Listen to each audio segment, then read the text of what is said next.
নজর রাখবো পরবর্তী সংবাদে। সাপ্রুম গণতান্ত্রিক আন্দোলনের পুরোধা এবং একই সঙ্গে সজ্জন ব্যক্তিত্ব প্রয়াত দীপক চৌধুরীকে সাপ্রুম সিপিআইএম বিভাগীয়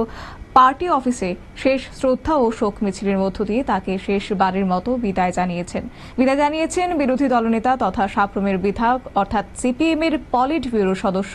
জিতেন্দ্র চৌধুরী ও সাপ্রুম বিভাগীয় সম্পাদক অরুণ ত্রিপুরা এবং সেই সঙ্গে প্রাক্তন বিধায়ক প্রভাত চৌধুরী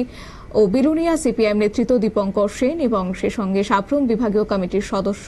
সহ বিভিন্ন গণসংগঠনের নেতৃত্বরা আপামর জনসাধারণ তাকে শেষবারের মতো শ্রদ্ধা জানিয়েছেন।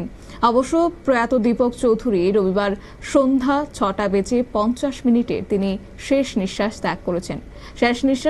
করেছেন আগরতলার ক্যান্সার হসপিটালে এবং সেখানে দীর্ঘদিন ধরে তিনি রোগাক্রান্ত অবস্থায় ছিলেন এবং তারপরে তাকে ভর্তি করানো হয়েছিল হাসপাতালে। অবশ্য তিনি ক্যান্সার রোগে আক্রান্ত ছিলেন দীর্ঘদিন ধরে এমনটাই জানা গেছে এবং তারপরই গতকালকে চিকিৎসকদের সমস্ত চেষ্টাকে ব্যর্থ করে দিয়ে তিনি প্রয়াত হয়েছেন এবং তারপরে শোকের ছায়া নেমে এসেছে দলের মধ্যে এবং সে সঙ্গে পরিবার পরিজনদের মধ্যে।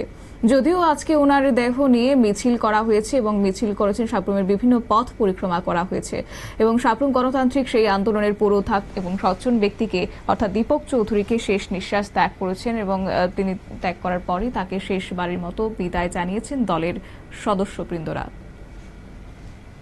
নিয়ে নিচ্ছে ছোট্ট একটি বিজ্ঞাপন বিরতির সঙ্গে থাকুন।